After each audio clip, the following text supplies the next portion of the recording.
जय जोहार दोस्तों। आशा करता हूँ आप सभी बहुत अच्छे होंगे। मेरा नाम मनीष कुमार वर्मा है। कल्फ वृक्ष ट्यूटोरियल्स में आपका बहुत बहुत स्वागत है। राज्य वन सेवा एसीएफ रेंजर के लिए हमने एक स्मार्ट कोर्स बनाया है। आप कल्फ वृक्ष ट्यूटोरियल के वेबसाइट पर जाकर कोर्स हेतु जानकारी प्राप्त कर सकते हैं।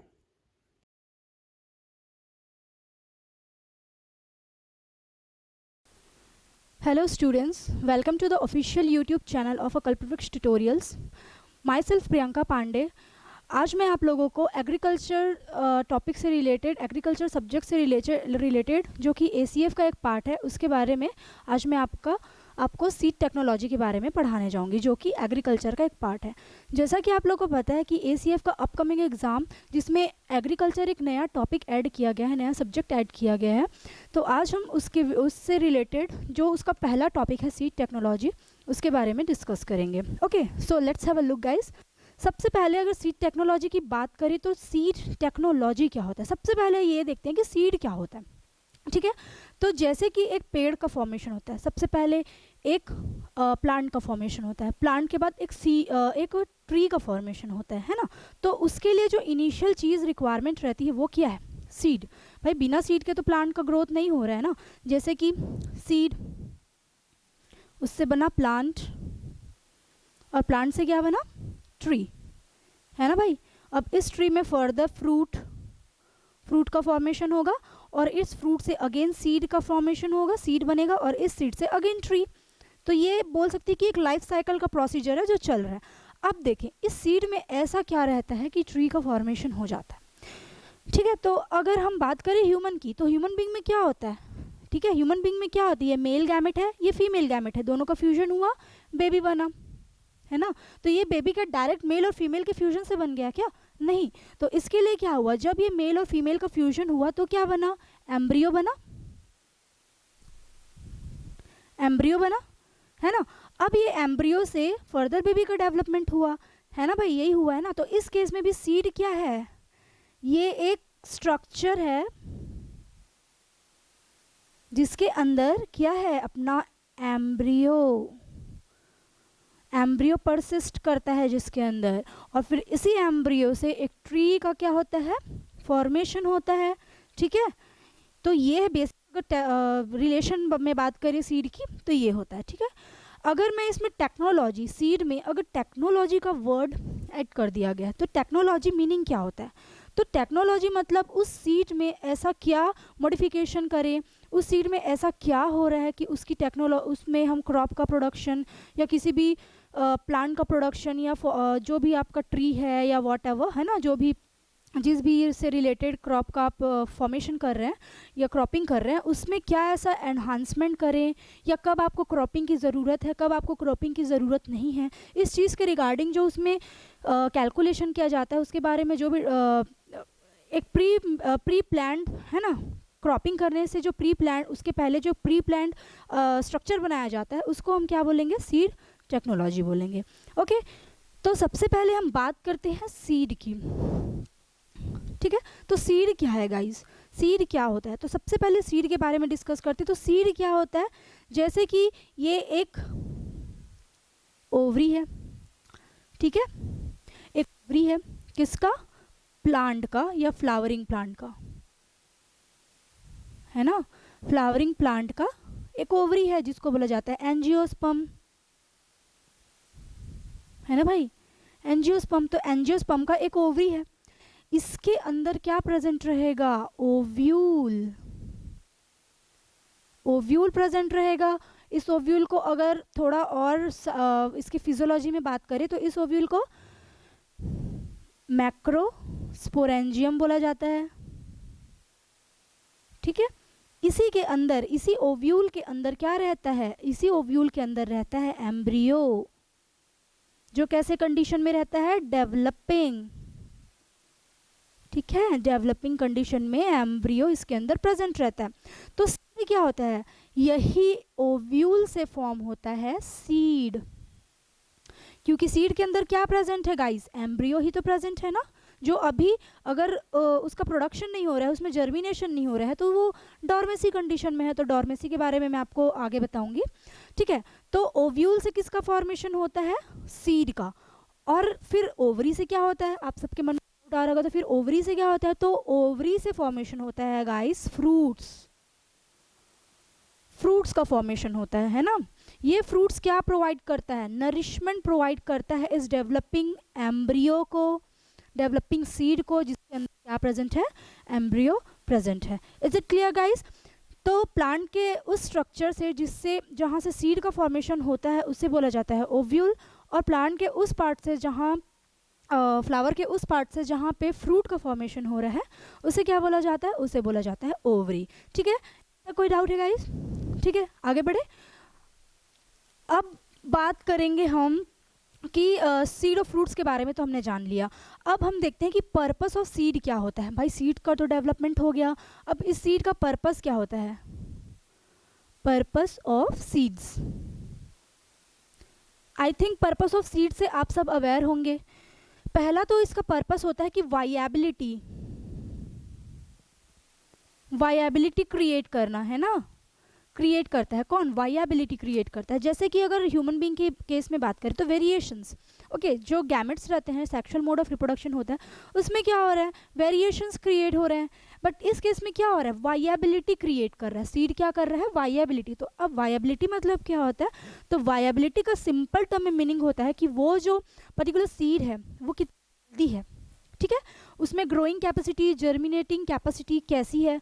भाई अगर एक सीड है और वो हेल्दी नहीं है, उसमें जर्मिनेशन प्रॉपरली नहीं हो रहा है, तो क्या उस सीड का कोई पर्पस है, क्या उस सीड का कोई काम होगा, नहीं, बिल्कुल नहीं, है ना। तो सीड के एक पर्पस में क्या आ जाएगा, वायबिलिटी, कि उस पर्टिकुलर सीड का जो पर्पस है वो क्या है, सबसे पहले हमें ये देखना है। सेकेंडली उसमें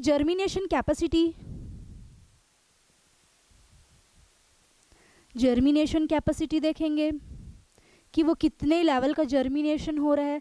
थर्डली अगर हम बात करें इसके पर्पस ऑफ सीड का, तो उसका देखेंगे कि वो डेवलपमेंट हो रहा है, डेवलपमेंट जो हो रहा है वो किस मोड पे हो रहा है, कैसा कंडीशन चाहिए उसको, है ना। अगर मैं बोलूँ कि यहाँ इस पर्टिकुलर टाइल्स में अगर मैं एक सीड को डाल दूँ, ठीक है, रख दूँ, तो क्या वो जर्मिनेट करेगा, अगर मैं उसे प्रॉपरली किसी भी कंडीशन में या वो टेम्परेचर या वो रिक्वायरमेंट प्रोवाइड नहीं करती हूँ, तो क्या वो जर्मिनेट करेगा, तो नहीं। तो ये देखना है कि उसका जो डेवलपमेंट हो रहा है वो कैसे कंडीशन में हो रहा है गाइस, है ना। तो ये सारी चीज़ें वायबिलिटी जिसमें मेन है। थर्डली अगर हम एक और बात करें तो डॉर्मेसी का सिंपल मीनिंग अभी बता देती हूँ, बाद में और इलेबोरेट करेंगे। डॉर्मेसी मतलब क्या है कि जब हमें सीड का प्लांटेशन नहीं करना है तो हम उसको एक ऐसे कंडीशन में रखेंगे जिस कंडीशन में उसमें जर्मिनेशन ना हो, है ना भाई। अगर सपोज यहाँ पे मैं बोली कि एक ग्राम है, ये ग्राम है सपोज, है ना, ग्राम की सीड है, ठीक है।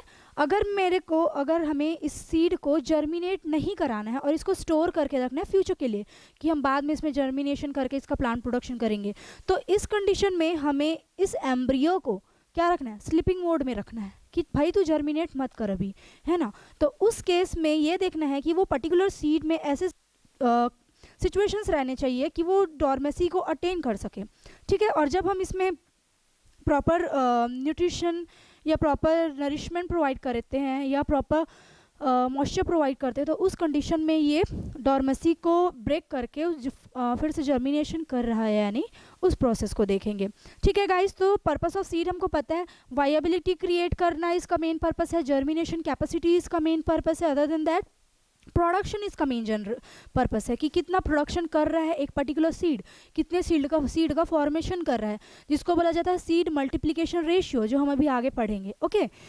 तो ये बेसिक इंस्ट्रक्शन थे, बेसिक इंट्रोडक्शन था गाइस सीड टेक्नोलॉजी का, ठीक है। अब देख लेते हैं कि सीड जो टेक्नोलॉजी है उसमें सीड का फॉर्मेशन हुआ कैसे हो रहा है। जैसा कि हमको पता है कि सीड का फॉर्मेशन भी एक सेक्सुअल मोड ऑफ रिप्रोडक्शन के थ्रू कैरी आउट होता है ना। फ्लावरिंग प्लांट्स है, एंजियोस्पर्म है, उसमें सेक्सुअल मोड होता है, सेक्सुअली रिप्रोडक्शन होता है, जिसके थ्रू क्या होता है, एक सीड का फॉर्मेशन होता है, एक फ्रूट का फॉर्मेशन होता है, फ्लावर से फ्रूट का बनना, और फ्रूट के अंदर क्या परसिस्ट करता है, सीड परसिस्ट कर रहा है। तो अगर हम एक स्ट्रक्चर को देखें, ठीक है, इस तरीके का एक स्ट्रक्चर रहेगा गाइस, ठीक है। ठीक है, ये क्या है स्टिग्मा, ये क्या है स्टाइल, ये क्या है ओवरी। ओवरी के अंदर क्या प्रेजेंट है, ओव्यूल। ठीक है, अब यहाँ पे ये क्या है, फीमेल गैमेटोफाइट।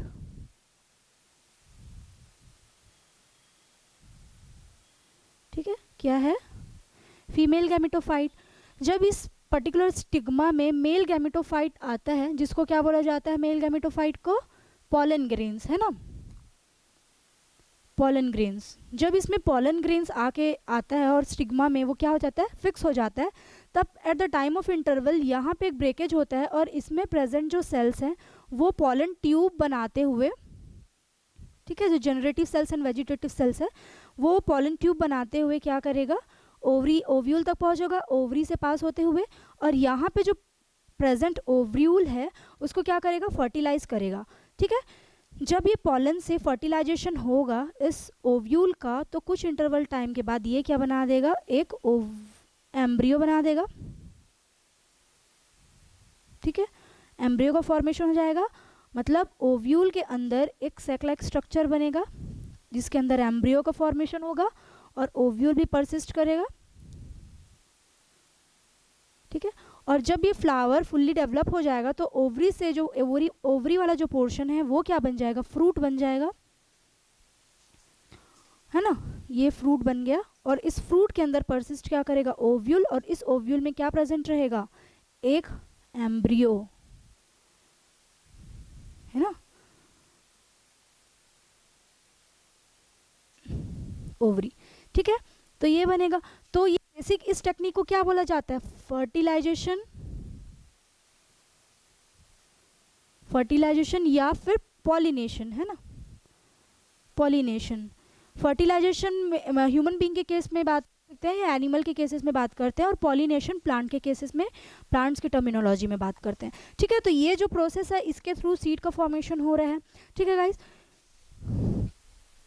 उसके बाद हम आगे देखेंगे कि सीड का तो फॉर्मेशन हो गया, अब यहाँ पे जो सीड का फॉर्मेशन हो रहा है ना, वो किस टाइप के सीड का फॉर्मेशन हो रहा है। तो बेसिकली अगर टाइप्स ऑफ सीड की बात करें, टाइप्स ऑफ सीड, ठीक है, तो बेसिकली अगर सीड के टाइप्स की बात करें तो सीड बेसिकली कितने टाइप्स के होते हैं, तो बेसिकली सीड को हम कैटेगराइज करते हैं दो मेजर टाइप में। पहला होता है डाइकोटिलेडनस,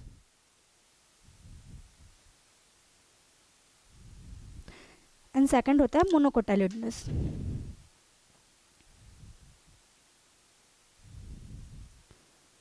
ठीक है, डाइकोटिलेडनस मतलब ऐसे सीड्स जिसमें टू कॉटिलेडन्स परसिस्ट करते हैं। कॉटिलेडन्स मतलब क्या होता है, जैसे कि कोई एक ऐसा सीड है, जैसे कि मैं ग्राम सीड की बात करूं, है ना, सपोज ये है ग्राम का सीड। ठीक है, ग्राम का सीड हो गया, तो अगर हम इसको बीच से क्या करें, बीच से डिवाइड करें, तो वो कुछ इस कंडीशन में डिवाइड होगा, है ना, चने के बीज को अगर हम बीज से तोड़ते हैं तो कुछ इस कंडीशन में डिवाइड होता है। तो इसको क्या बोलेंगे, डाई, मतलब दो पार्ट में वो बराबर बराबर मिरर इमेज स्ट्रक्चर में वो क्या हो रहा है, डिवाइड हो रहा है। बात करें अगर मोनोकोटिलेडन्स की, तो एग्जांपल की बात करूं मैं, राइस, मेज, और इसके एग्जांपल की बात करूं तो ग्राम, पीज, मैंगोज, ये सारी चीज़ें डाइकोटिलेडनस में आती है। अगर एक राइस है, सपोज ये राइस का एक दाना है, और अगर मैं इसको बोलूँ कि अगर मैं बीच से इस तरीके से डिवाइड करना चाहती हूँ कि वो अपना मिरर इमेज इस तरीके से क्या करे, फॉर्म करे, तो is it possible guys, no it is not possible. हम इसको बीच से तोड़ सकते हैं, है ना, लेकिन इसको दो बराबर पार्ट में डिवाइड ये नहीं होता है। ठीक है, क्यों, क्योंकि इसमें एक ही कोटाइलिडन्स प्रेजेंट है, सिंगल कोटाइलिडन प्रेजेंट है, इसलिए इसको दो पार्ट में डिवाइड करना क्वाइट ईजी नहीं होगा। ठीक है, तो सीड जो बेसिकली होता है वो दो पार्ट में डिवाइड होता है, मोनोकोटाइलिडन्स एंड डाइकोटाइलिडन्स। ओके, डाइकोटाइलिडन्स में ग्राम, पीज, मैंगोज ये सारी चीज़ें आती है, मोनोकोटाइलिडन्स में राइस, मेज, ऑल दैट, व्हीट। ठीक है, अब बात करें इसके स्ट्रक्चर की, तो इसका स्ट्रक्चर डाइकोटिलेडन्स का कैसे होता है। ठीक है, ये इसका कोटिलेडन का स्ट्रक्चर है। ठीक है, इसको बोला जाता है प्लूम्यूल और इसको बोला जाता है रेडिकल। ये वाले पोर्शन को बोला जाता है टेस्टा या कॉटिलेडन्स। ओके, कॉटिलेडन्स, टेस्टा या कॉटिलेडन्स। अब यहाँ पे प्लूम्यूलर रेडिकल क्या क्रिएट कर रहा है? प्लूम्यूलर रेडिकल दोनों केसेस में प्रेजेंट रहेंगे, चाहे वो मोनोकोटाइलिडन हो चाहे वो डाइकोटाइलिडन्स हो। तो ये प्लूम्यूल किस में डेवलप होता है? शूट, अदर देन दैट फिर लीव्स, है ना, स्टेम्स, ऑल दैट, ठीक है। और ये जो रेडिकल है वो रूट में डेवलप होता है, ठीक है। तो यहाँ से जब ये, और ये जो टेस्ट आपको टेस्टा दिख रहा है, तो ये क्या होता है गाइस? ये है उसका एंडोस्पर्म। ये जो डेवलपिंग एम्ब्रियो है वो इसी को क्या करेगा? अपने न्यूट्रिशन के लिए अपटेक करेगा और उसके बाद अपना फर्दर डेवलपमेंट प्रोसेस को क्या करेगा? कैरी आउट करेगा। तो प्लूम्यूल से शूट, लीफ, स्टेम का फॉर्मेशन होता है, अपवर्ड स्ट्रक्चर का फॉर्मेशन होता है, और रेडिकल से नीचे, है ना, जो रूट का फॉर्मेशन करता है, ठीक है। ये क्लियर है गाइस? सेकेंडली अगर हम बात करें मोनोकोटाइलिडन सीड की, तो मोनोकोटाइलिडन सीड डाइकोटाइलिडन सीड से क्वाइट थोड़ा डिफरेंट रहता है। डिफरेंट कैसे? स्ट्रक्चर में डिफरेंट। तो कैसा इसका स्ट्रक्चर रहेगा? इसका स्ट्रक्चर कुछ इस तरीके से रहेगा। ये मैं जो डायग्राम बना रही हूँ वो मेज का बना रही, ठीक है, मेज का स्ट्रक्चर है। तो इस तरीके का स्ट्रक्चर है।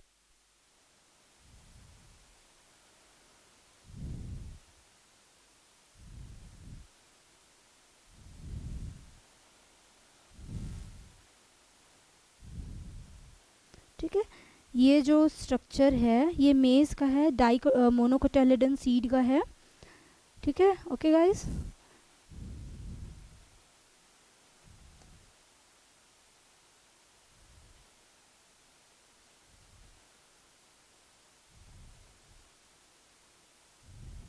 ठीक है। इसको हम बोल देंगे टेस्टा या आउटर कवरिंग। ये है एलुरॉन लेयर,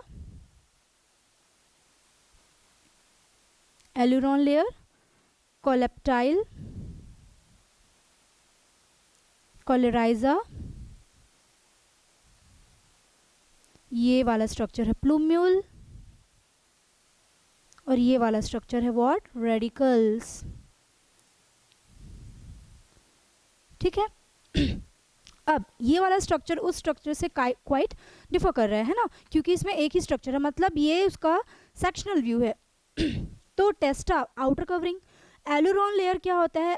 एलुरॉन लेयर एक प्रोटीनस लेयर होता है,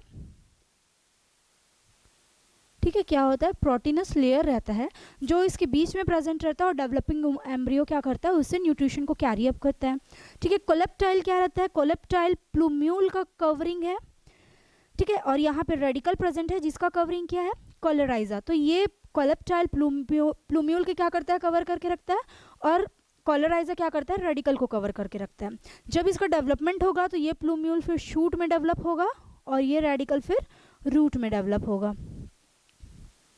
ओके गाइस, तो ये बेसिक स्ट्रक्चर्स है मोनोकोटिलिडन और डाइकोटिलिडन्स के।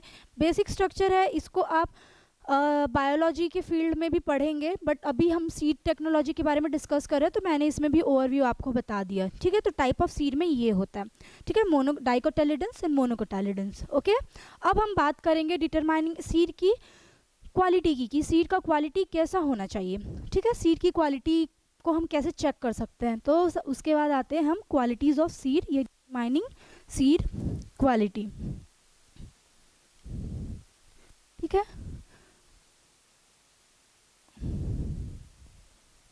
डिटरमाइनिंग सीड क्वालिटी, सीड की क्वालिटी को कैसे डिटरमाइन किया जाता है। अब इसका सबसे पहले तो हम डेफिनेशन या एक ओवरव्यू देखते हैं कि डिटरमाइनिंग सीड क्वालिटी मतलब क्या होता है। जो भी क्रॉप है उससे प्रोडक्शन किसका हो रहा है, चाहे वो धान की खेती करें, चाहे राइस की, चाहे वीट की खेती करें या चने की खेती करें, उसमें जो सीड मिला है ना, जो भी सीड को हार्वेस्ट किया गया है, उसका जो क्वालिटी है वो कैसा है, उसका जो क्वालिटी है उसको हम कैसे बताएंगे। कभी कभी होता है ना, फार्मर्स बोलते हैं कि नहीं यार, इस बार तो सीड जो बीज हुआ है उसकी फसल अच्छी नहीं हुई है ना, उसमें जो सीड का फॉर्मेशन हुआ है उसकी क्वालिटी अच्छी नहीं है ना, या फिर हम बोला जाए कि बहुत सारे, जैसे चावल की मैंने बोला, चावल में बहुत सारे वेराइटीज़ होते हैं ना भाई, दुबराज होता है, स्वर्णा होता है, अदर देन दैट बासमती होता है। तो ये सारे राइस एक दूसरे से वेरी करते हैं ना, उसकी क्वालिटी वेरी करती है, सारी चीज़ें वेरी करती है। तो उसमें जो सीड की क्वालिटी है उसको कैसे डिटरमाइन करना है कि कौन सा क्वालिटी कैसा है, सीड जो प्रोडक्शन हुआ है उसकी क्वालिटी कैसी है, तो उसके बारे में देखते हैं। तो सबसे पहले अगर सीड की क्वालिटी को डिटरमाइन करना है तो उसके बारे में हम सबसे पहले पढ़ेंगे कि वेराइटल प्योरिटी। ठीक है, वेराइटल प्योरिटी, वो जो पर्टिकुलर सीड फॉर्म हुआ है उसकी जो वैरायटी है वो कैसा है, प्योर है या नहीं। ठीक है, प्योर है या नहीं भाई, वो भी तो देखना पड़ेगा ना कि जो सीड का फॉर्मेशन हो रहा है वो प्योर कंडीशन में है या नहीं, उसमें कोई इम्प्योरिटीज़ तो नहीं परसिस्ट कर रही है। ठीक है, उसमें अगर कुछ इम्प्योरिटीज़ है, किसी तरीके का कोई भी सिचुएशन है, उसको भी हमको क्या करना है, एनहांस करना है सबसे पहले। ठीक है, तो उसको हम कैसे कर सकते हैं। ठीक है, तो सबसे पहले हम वेराइटल प्योरिटी के बारे में बात करें तो हम सबसे पहले उसको फिजिकली भी देख सकते हैं। फिजिकल मीन्स में हम कैसे देखेंगे कि जो भी क्रॉप का प्रोड्यूस हुआ है सीड, उसका शेप कैसा है, कलर कैसा है, साइज कैसा है, अरोमा कैसा है। ठीक है, ऑफ कोर्स गाइस, ये सारी चीज़ों ही हम एक पर्टिकुलर, अब ठीक है और भी केमिकल इश्यूज होते हैं, केमिकली हम बता सकते हैं कि वो प्योर है नहीं, बट अगर कोई एक फार्मर है तो वो तो इन्हीं चीज़ों को देख के, फिजिकल अपीयरेंस को देख के ही तो जज करेगा ना कि पर्टिकुलर जो क्रॉप है उसमें जो सीड का प्रोडक्शन हुआ है उसकी क्वालिटी कैसी है। तो ऑफकोर्स ये चीज़ें रिस्पॉन्सिबल हैं एक कि प्योरिटी को बताने के लिए। Shape, colour, size, aroma. Shape मतलब अगर सपोज हमने चने का एक ग्राम का खेती हुआ है तो उसकी साइज़ अगर सपोज़ जैसी साइज़ रहती है वैसी ना हो के कुछ आड़ा टेढ़ा हो जाता है तो हम उसको प्योर फॉर्म बोलेंगे क्या, नहीं बोलेंगे। कलर कैसा है उसका, कलर भी बहुत मैटर करता है। अगर आप एक तरफ एक सपोज एक रेडिश एप्पल को देखें, है ना, जिस ऐसा एप्पल जो बहुत ही अच्छा कलरफुल एकदम रेड रेड दिख रहा है, और एक तरफ एक ऐसा जिसका कलर बहुत फेडेड है, तो आप किसकी क्वालिटी को प्रेफर करेंगे गाइस, जो बहुत अच्छा दिख रहा है, जो जिसकी क्वालिटी जो रेड कलर का है, ऑब्वियस है उसी को प्रेफरेंस ज़्यादा दिया जाएगा। तो है ना, कलर मैटर कर रहा है ना। अगर एक तरफ एक चने का सीड है जो अच्छे ग्रीन कलर में है, बहुत अच्छा ग्रीनिश ग्रीन कलर में है, और एक तरफ एक ऐसा मटर है जो कैसा है, हल्का फेडेड कंडीशन में है, तो प्रेफरेंस किसको दिया जाएगा गाइस, जो ज़्यादा ग्रीनिश कंडीशन में है ना, उसको ज़्यादा प्रेफरेंस दिया जाएगा। ठीक है, तो कलर बहुत मैटर करता है। बात करें साइज़ की, भी यस ऑफ कोर्स बहुत मैटर करेगा कि साइज़ कैसा है। जैसे कभी कभी कुछ चने का आप साइज़ देखेंगे तो परफेक्ट साइज़ बड़ा साइज़ में रहेगा, है ना, और कुछ चने का साइज़ देखो तो छोटा, आड़ा, टेढ़ा, तिरछा रहेगा। तो ये सारी चीज़ें भी मैटर करती है ना कि अगर इसको ही हम प्रेफरेंस देंगे, है ना, गेहूँ खरीदने जाएंगे तो एक गेहूँ जिसका बड़ा बड़ा दाना रहेगा प्रेफरेंस उसको देंगे कि एक छोटे से दाने को देंगे, ऑब्वियस है जिसका दाना बड़ा रहेगा उसको प्रेफरेंस देंगे। तो सीड मैटर करता है ना। अदर देन दैट अरोमा, कुछ भी जाएंगे चाहे वो बीज हो या कुछ और हो, हम लोग उसकी खुशबू को परखते हैं कि उसका खुशबू कैसा है। ठीक है, उसके स्मेल से परखते हैं कि वो जो पर्टिकुलर चीज़ है वो हेल्दी है या नहीं, है ना, प्योर है या नहीं। तो ये सारी चीज़ें, फिजिकल अपीयरेंस बहुत मैटर कर रहा है यहाँ पे, शेप, कलर, साइज, अरोमा। अगर एक कॉमन पर्सन जा रहा है किसी भी चीज़ का सीड खरीदने के लिए, तो भाई वो तो केमिकल एनालिसिस नहीं करेगा ना कि लेकर आओ भाई एमाइलेज कंटेंट कैसा है ना, अल्कली डाइजेशन इसका कैसा है, ये तो वो नहीं करेगा, वो तो साइंटिस्ट ही कर पाएंगे। तो इस केस में जो फिजिकल अपीयरेंस है कॉमन पर्सन या कॉमन फार्मर्स के लिए यूज़फुल रहता है। ठीक है, सेकेंडली हम बात करें तो इसमें आता है अपना केमिकल, मतलब केमिकल्स के थ्रू हम कैसे एक पर्टिकुलर सीड का जो वैरायटी है उसको पता करेंगे। तो इसके लिए बहुत सारे टेस्टिंग्स होते हैं, जैसे कि एमाइलेज टेस्टिंग। ठीक है, उसकी एमाइलेज कंटेंट कैसा है ये देखेंगे। उसके बाद एल्कली डाइजेशन कैसा है उसका,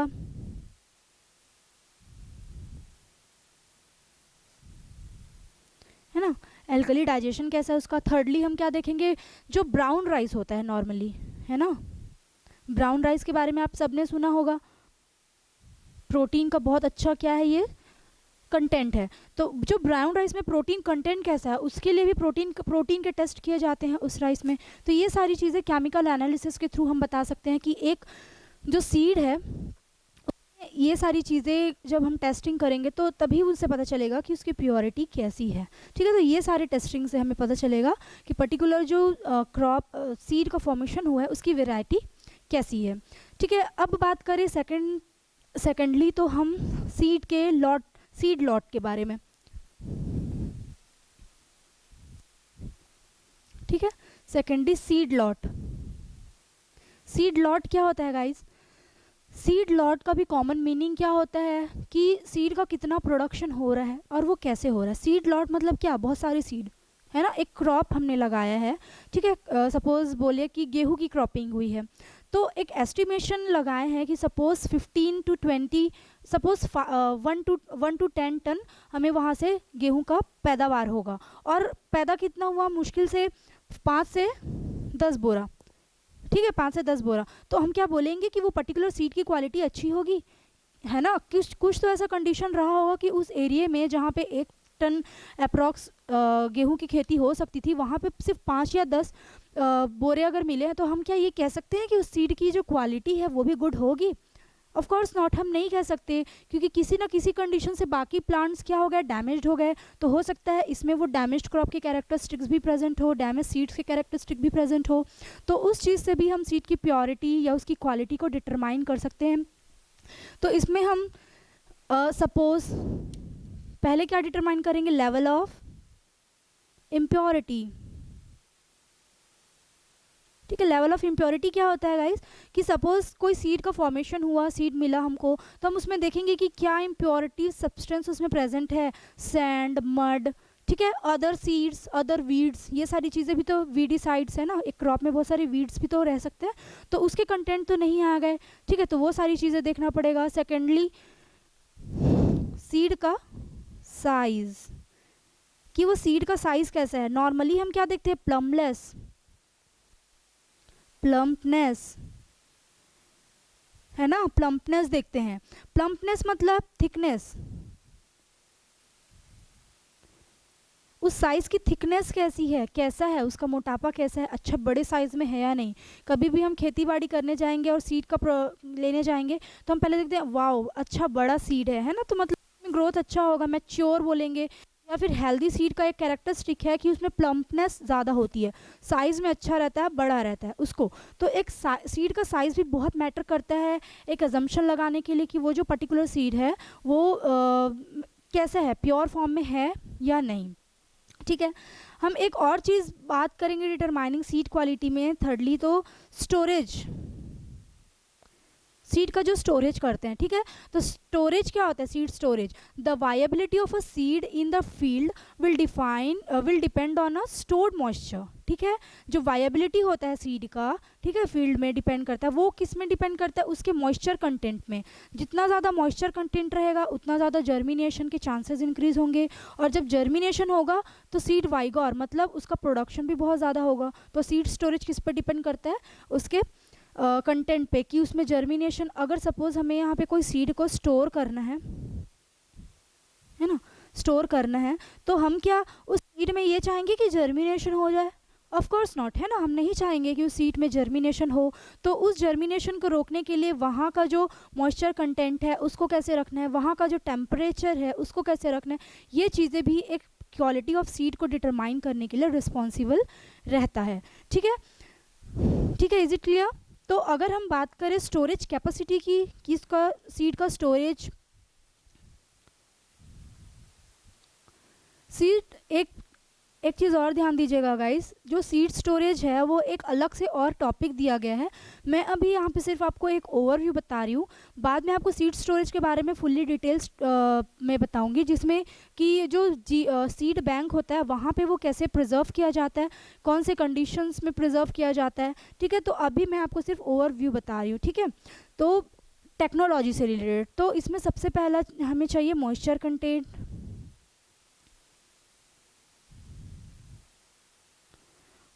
जब हमें कोई सीड को स्टोर करना है तो उसका मॉइस्चर कंटेंट कितना रहता है पर्टिकुलर एरिया का, या उस सीड का कंटेंट 14 13 to 14% से ज़्यादा नहीं रहना चाहिए।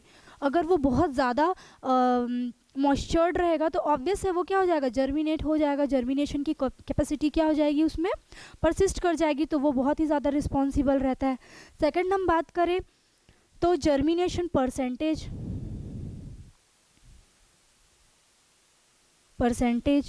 जर्मिनेशन परसेंटेज क्या होता है, this is a proportion of a total number of seed that are alive. ठीक है, मतलब जर्मिनेशन क्या होता है, ये एक प्रपोर्शन है ऐसे सीड का, ऐसे नंबर ऑफ सीड का जो अभी कैसे कंडीशन में है, अलाइव कंडीशन में है, जिंदा है। और इसको कैसे काउंट किया जाता है, it is counted by the number of seed that germinate.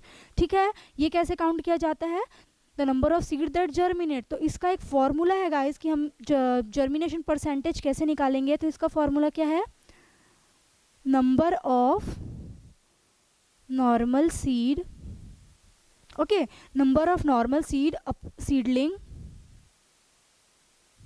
Upon total number of seed germinate, total number of seed germinate into 100। ठीक है, इंटू 100। तो number of normal seedling upon the total number of seed germinate into 100।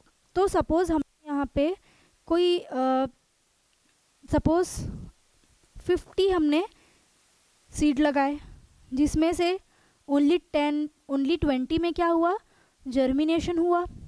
ठीक है, सिर्फ 20 में क्या हुआ, germination हुआ। तो हम इसको इंटू करेंगे अगर 100 से, तो ये कितना हो जाएगा, 5।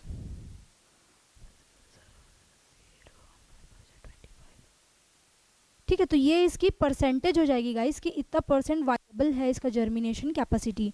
ठीक है, तो मतलब जर्मिनेशन प्रॉपर्टी निकालने के लिए नंबर ऑफ जो नॉर्मल सीडलिंग है, जितना सीडलिंग आप वहाँ पे आप प्लेस करोगे upon total number of seed germinate, अब उस सीड में से कितना सीड्स जर्मिनेट हुआ है इंटू 100। तो ये सीड जर्मिनेशन का एक कॉमन फॉर्मूला है, इसको याद रखिएगा गाइस, क्योंकि कभी कभी इससे रिलेटेड क्वेश्चंस आते हैं और सीड जर्मिनेशन परसेंटेज को निकालने के लिए बोला जा सकता है, तो ये फॉर्मूला आपको याद होना चाहिए।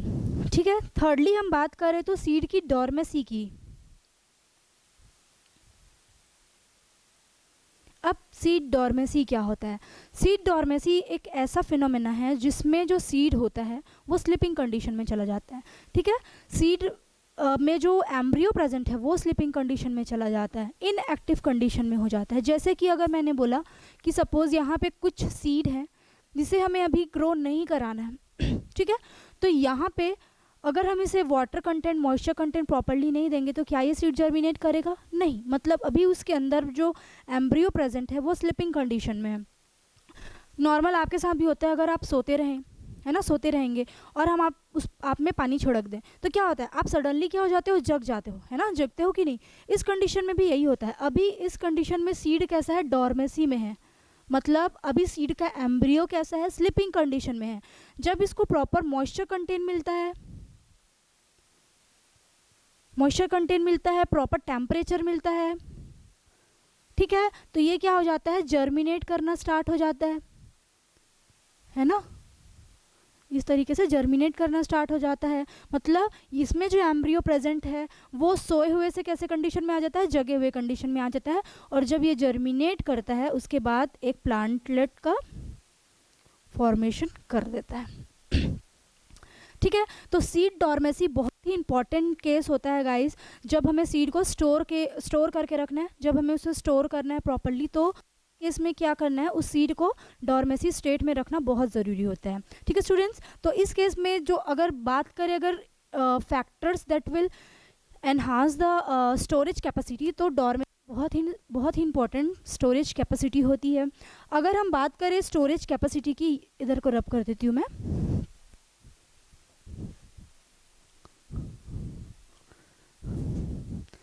है ना। अब हमें सपोज कहीं पे कोई सीड है जो हमें अभी जर्मिनेट नहीं कराना है, मतलब सीड की डॉर्मेसी करनी है, तो हम इसको कैसे करेंगे, हम इसको दो तरीके से कर सकते हैं। पहला है फिजिकल बैरियर,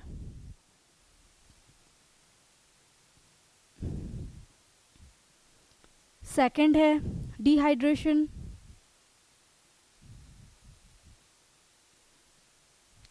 थर्ड है क्या, chemical barrier.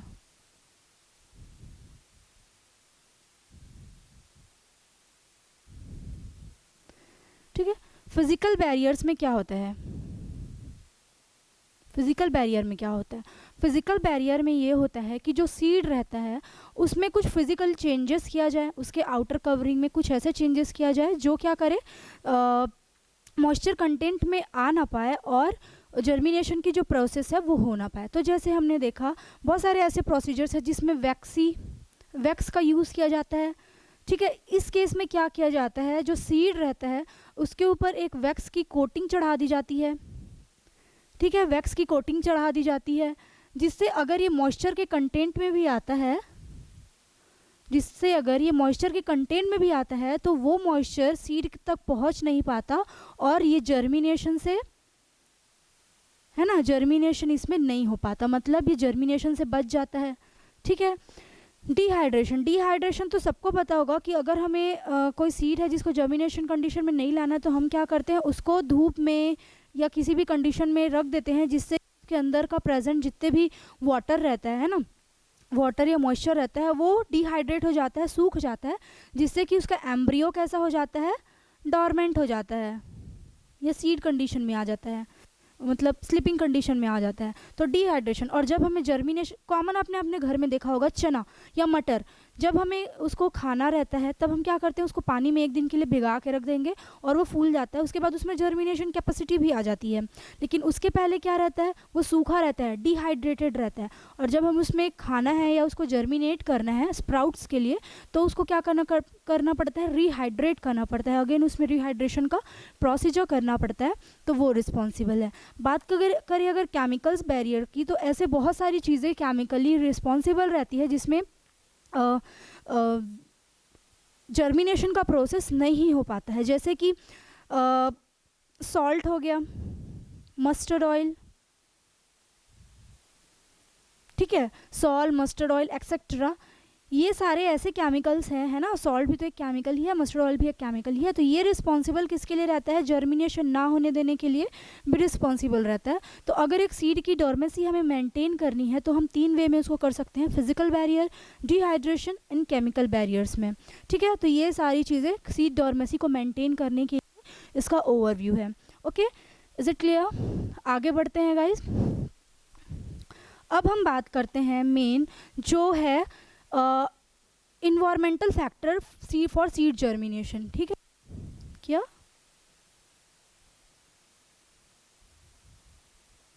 Environmental factors for seed germination,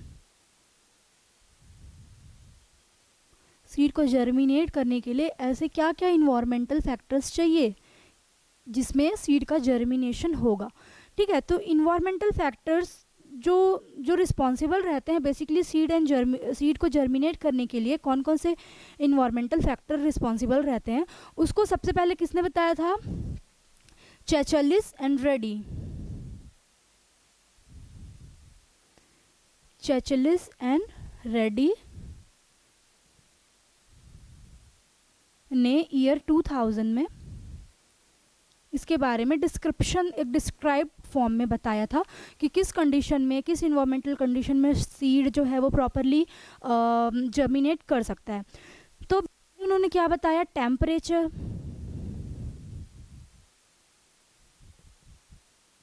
ठीक है, सेकंड उन्होंने बताया कि पीएच क्या होना चाहिए, थर्ड उन्होंने बताया कि वाटर कंटेंट कैसा रहना चाहिए,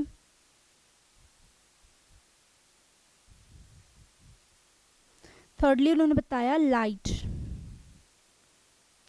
कैसा रहना चाहिए। ठीक है, तो देखिएगा इस टेम्परेचर की बात करें तो टेम्परेचर हर सीड के लिए वेरी करता है। सारे सीड्स में एक ही टेम्परेचर तो रिस्पॉन्सिबल नहीं रहता होगा। जैसा मैं बात करूँ, अगर हम पैडी की बात करें, है ना, धान की बात करें, तो उसके लिए टेम्परेचर ज़्यादा चाहिए रहता है। जब टेम्परेचर ज़्यादा रहेगा तभी उसकी जर्मिनेशन कैपेबिलिटी ज़्यादा रहेगी। तो अगर हम टेम्परेचर की बात करें तो ये वेरी करता है 15 degree Celsius to approx 35 degree Celsius 40 degree Celsius के आसपास तक। ठीक है, तो ये फेवरेबल कंडीशन रहता है सारे सीड्स के लिए। अगर कोई सीड ऐसा है जिसको टेम्परेचर कम रिक्वायरमेंट रहता है तो वो 13 to 14 डिग्री सेल्सियस में भी जर्मिनेट कर देता है, लेकिन कुछ ऐसे जैसे पैडी हो गया है ना, तो उसको ज़्यादा टेम्परेचर की ज़रूरत रहेगी, तो उस कंडीशन में 35 degree Celsius to 45 degree Celsius का टेम्परेचर रिक्वायर्ड रहता है। तो ये बेसिक टेम्परेचर है कि टेम्परेचर उसका कितना होना चाहिए। सेकंड, अगर हम बात करें पीएच, तो पीएच किसके लिए चाहिए भाई? सीड के लिए तो पीएच चाहिए नहीं कि सीड का पीएच इतना होगा तभी वो जर्मिनेट करेगा। यहाँ पे पीएच का मतलब जो सॉइल है उसका पीएच है ना, जो सॉइल है या जो भी उसका न्यूट्रिएंट मीडियम है, तो उसका पीएच कैसा रहना चाहिए? तो उसका पीएच कैसा रहना चाहिए? एसिडिक भी रहना चाहिए बट बेसिक भी रहना चाहिए। इसका पीएच लगभग 4 to 10 होना चाहिए। अगर सीड एक फेवरेबल सीड का अगर जर्मिनेशन कराना है तो उसके लिए एक एस्टिमेटेड पीएच है 4 to 10 डिग्री। इससे कम या इससे ज़्यादा में किसी कंडीशन में वो जर्मिनेट नहीं कर पाता है। तो 4 to 10 बहुत ही फेवरेबल और बहुत ही गुड पीएच रहता है जिसमें सीड का ग्रोथ प्रॉपर होता है। ठीक है, उसके बाद आते हैं वाटर कंटेंट। वाटर कंटेंट कैसा है? तो water content guys students depend करता है कि वो सीड की क्वालिटी कैसी है, सीड का टाइप कौन सा है। अगर मैं बात करूँ गेहूं की, है ना, तो गेहूं को कंसिस्टेंटली कम पानी चाहिए रहता है, उसका वाटर कंटेंट कम रहेगा तब वो जर्मिनेट करेगा। ठीक है, बट अगर मैं बात करूँ धान की, तो उसको बहुत पानी चाहिए, उसको मॉइस्चर कंटेंट ज़्यादा चाहिए, पानी ज़्यादा चाहिए, तभी एक पैडी राइस या राइस का जो प्लांट है वो ग्रोथ करेगा। अगर पानी, बोला जाता है ना फार्मर को इस बार बरसात कम हुई तो पानी धान की खेती नहीं हो पाई, तो अगर पानी उस केस में क्या आपने देखा होगा कि कभी भी विलेज एरिया में जाएंगे तो जहाँ खेत राइस की जहाँ पे क्रॉपिंग होती है वो खेत पूरा पानी से क्या रहता है, लबालब भरे हुए कंडीशन में रहता है। तो राइस को पानी का कंटेंट ज़्यादा चाहिए। तो जो वाटर कंटेंट है वो डिपेंड करता है सीड के वैरायटी के ऊपर कि कौन सा सीड है, कौन सा टाइप ऑफ सीड है ना, वेदर इट इज़ मेज और whether it is wheat, whether it is rice. तो वो डिपेंड करता है कि टाइप ऑफ सीड्स में कि कौन सा टाइप का सीड है जो डिपेंड करेगा। सेकेंडली लाइट, तो एक सीड के जर्मिनेशन के लिए लाइट ज़रूरी है क्या? Of course not. अगर पर्टिकुलर जगह पे लाइट का कंटेंट ज़्यादा है तो उस केस में जर्मिनेशन होगा, बट वो कैसा रहेगा? बहुत ही स्लो प्रोसेस होगा। जर्मिनेशन डार्क रिएक्शन में, डार्क प्लेसेस पे बहुत ज़्यादा होता है और बहुत ही जल्दी होता है। तो जहाँ पे जर्मिनेशन प्रोसेस होता है वहाँ पे लाइट को परसिस्ट करके रखा जाता है, कम रहने से जर्मिनेशन की कैपेबिलिटी क्या होती है? बहुत ही ज़्यादा होती है। ठीक है, तो ये सारे इन्वायरमेंटल फैक्टर्स है जो रिस्पॉन्सिबल है किसके लिए? सीड के जर्मिनेशन के लिए। हमने अभी थोड़ी देर पहले क्या देखा था? सीड का जर्मिनेशन परसेंटेज देखा था है ना, सीड का क्या है? जर्मिनेशन परसेंटेज देखा था। एक चीज़ हम और देखेंगे कि सीड का जो मल्टीप्लिकेशन रेशियो है वो कैसा है। सीड मल्टीप्लिकेशन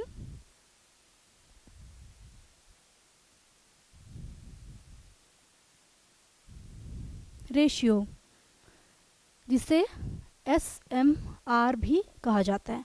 तो सीड का मल्टीप्लिकेशन रेशियो क्या होता है? सीड का मल्टीप्लिकेशन रेशियो ये होता है कि कितना आपने सीड लगाया और कितना आपने उस पर्टिकुलर सीड से सीड का यील्ड किया। ठीक है, तो SMR is equal to seed yield upon seed rate.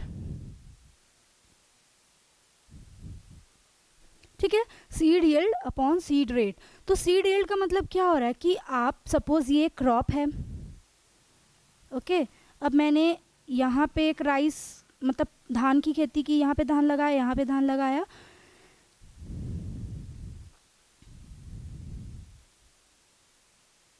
इतने सारे मैंने धान लगाया। कितना है? 1 2 3 4 5 6 7 8 9 10 11 12 13 14 15 16, मतलब मैंने एक पर्टिकुलर पीस ऑफ लैंड में 16 पैडी की क्रॉपिंग की, 16 पैडी की। अब हर एक राइस से, हर एक पैडी से कितना हमें सीड का फॉर्मेशन हो रहा है?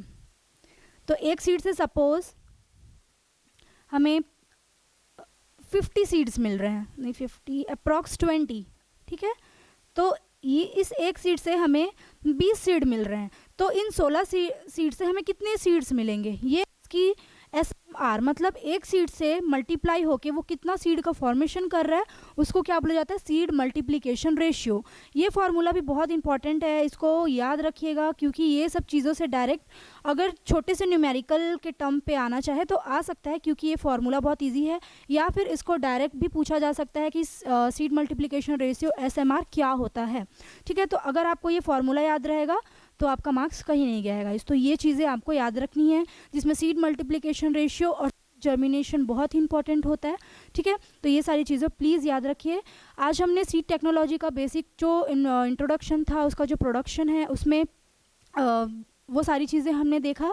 नेक्स्ट वीडियो में हम देखेंगे कि सीड का स्टोरेज कैसा हो रहा है, सीड का स्टोरेज के लिए क्या क्या रिक्वायरमेंट है, वहाँ जहाँ पे सीड बैंक है उस एरिया में जो प्रिजर्व किया जा रहा है सीड को, उसका कंडीशन कैसा रहता है, वहाँ पे कैसे मेंटेन किया जाता है उस सीड को, इन सब के बारे में आपसे डिस्कस करेंगे। तो गाइस प्लीज़ स्टे